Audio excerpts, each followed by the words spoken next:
the student is told to set apart moments in his daily life in which to withdraw into himself, quietly and alone.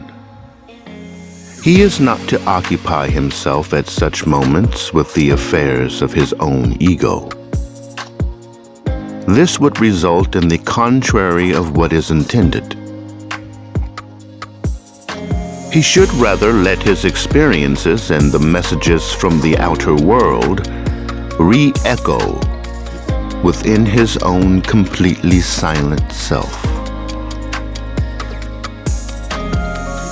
At such silent moments, every flower, every animal, every action will unveil to him secrets undreamt of. And thus he will prepare himself to receive quite new impressions of the outer world through quite different eyes.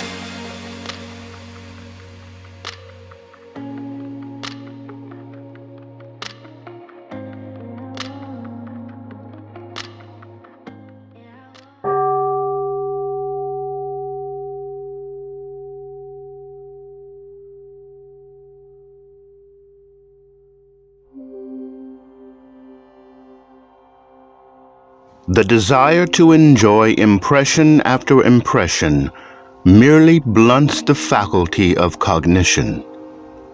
The latter, however, is nurtured and cultivated if the enjoyment once experienced is allowed to reveal its message.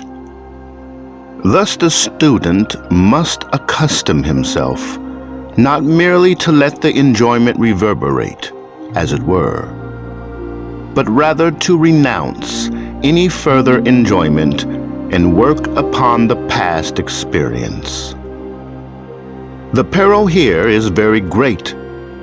Instead of working inwardly, it is very easy to fall into the opposite habit of trying to exploit the enjoyment. Let no one underestimate the fact that immense sources of error here confront the student. He must pass through a host of tempters of his soul.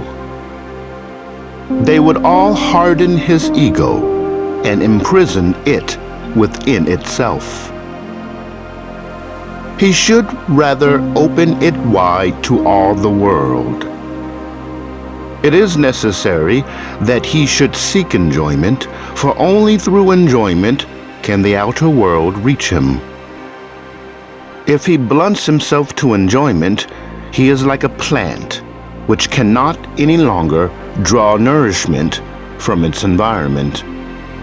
Yet, if he stops short at the enjoyment, he shuts himself up within himself. He will only be something to himself and nothing to the world. However much he may live within himself, however intensely he may cultivate his ego, the world will reject him. To the world, he is dead. The student of higher knowledge considers enjoyment only as a means of ennobling himself for the world.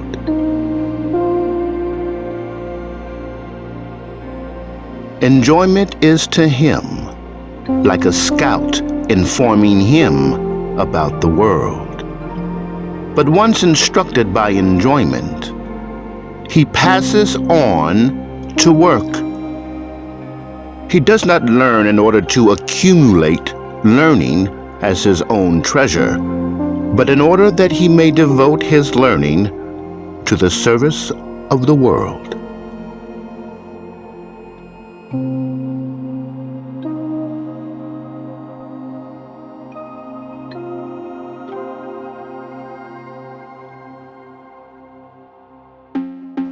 He does not learn in order to accumulate learning as his own treasure, but in order that he may devote his learning to the service of the world.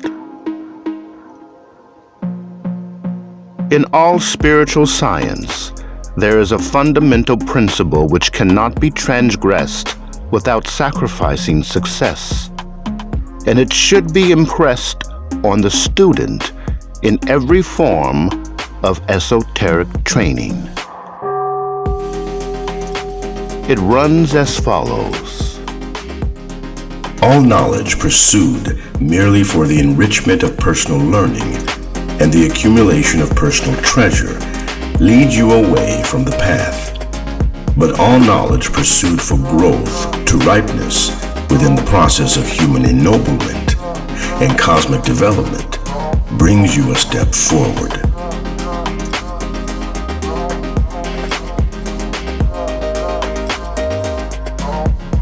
This law must be strictly observed, and no student is genuine enough until he has adopted it as a guide for his whole life. This truth can be expressed in the following short sentence. Every idea which does not become your ideal slays a force in your soul. Every idea which becomes your ideal creates within you life forces.